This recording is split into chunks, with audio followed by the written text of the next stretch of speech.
हसन साहब, आपकी जानिब आऊँगी। जिस तरह से आदिल साहब फरमा रहे थे कि आईपीपी जो है बिल्कुल जो है वो नाकाम दिखाई दे रही है, जो कल उन्होंने मंजूर दिया वाकई ये पॉसिबल तो दिखाई भी नहीं दे रहा।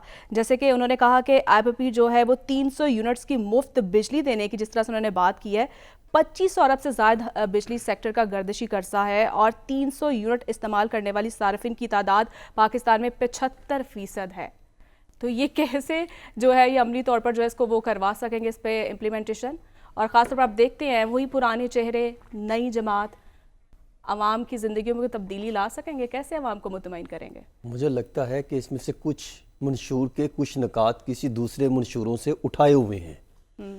आपको याद है कि मियां मोहम्मद हमजा शहबाज शरीफ कुछ अरसे के लिए चीफ मिनिस्टर आए थे, फिर उन्होंने एक प्रेस कॉन्फ्रेंस भी की थी, मीडिया टॉक भी की।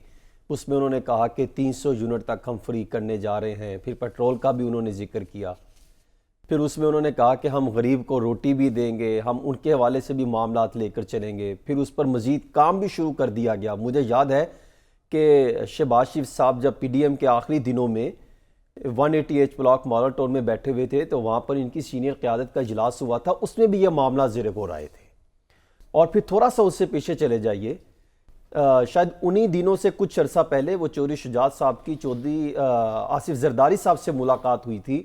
उसमें भी यह मामला ज़ेर गौर लाए गए थे कि किस तरीके से हमने गरीबों के मफादात को मद्देनज़र रखते हुए बयानियाँ बनाना है और या उनके मफादात के लिए काम करना है, कौन सा ऐसा मंशूर होना चाहिए।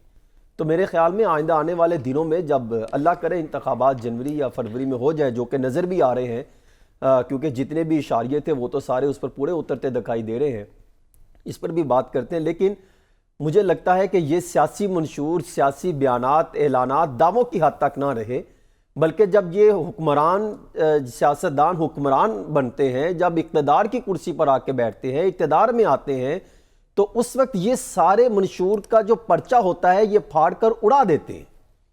उसके बाद ये अपना ज़ाती मंशूर का पर्चा ले आते हैं कि हमने इतने अरबों रुपए सियासी जलसों पर लगाए, हमने इतने अरबों रुपए, इतने करोड़ों रुपए हमने जो है वो फलां जगहों पर लगाए, बिरयानी के लिए, कीमे वाले नान के लिए, आलू वाले नान के लिए, उनको घी के डब्बे देने पर लगाए।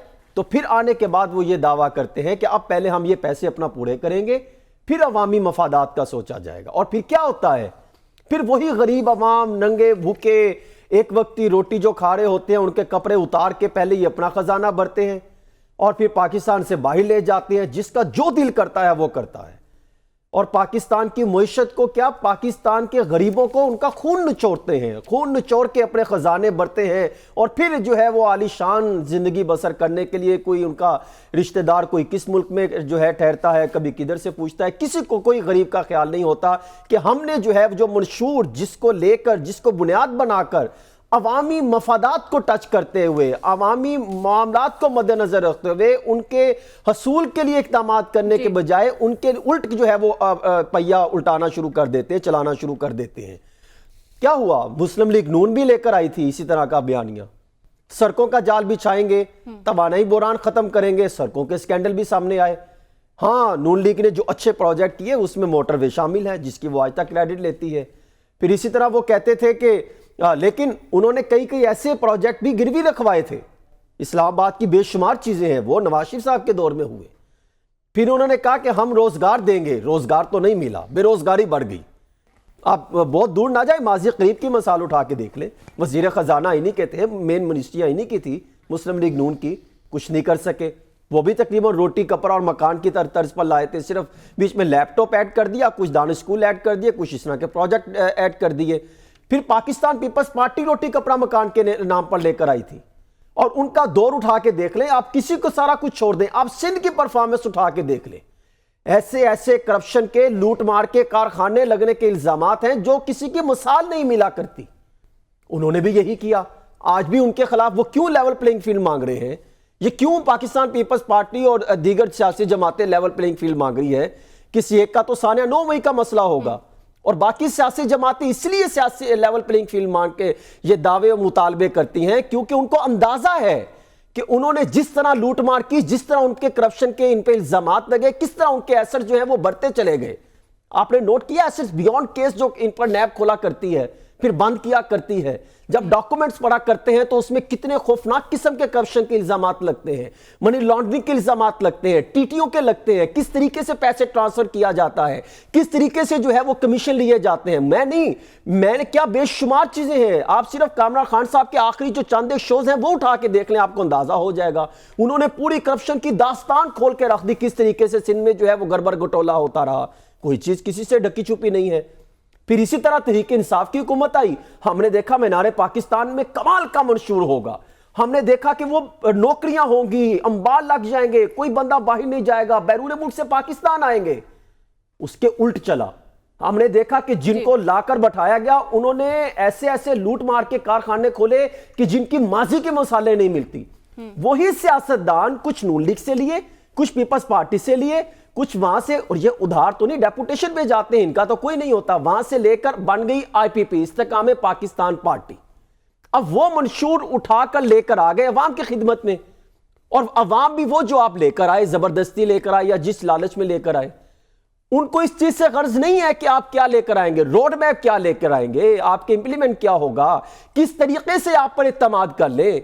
आपके तो उस वक्त के आपके लीडर ने आप पर इत्तमाद नहीं किया, आपको तो पहले अपना इत्तमाद बहाल करना होगा, आप पर लगे मुख्तलिफ इल्जामात को खत्म करना होगा। जिस तरह ये दिल वराय साहब बात कर रहे थे, और चौधरी एक तरफ जो है वो उस वक्त के इश्तिहारी को मसूल कर रहे थे, वहां पर उनको दाद दे रहे थे, उनको खुशामदीद कह रहे थे, और दूसरी तरफ वो कहते हैं हम किसी भी ऐसी हुकूमत के साथ चलने को तैयार नहीं है जिन्होंने मुल्क को नुकसान पहुंचाया, हम फलां फलां प्रोजेक्ट लेकर आएंगे।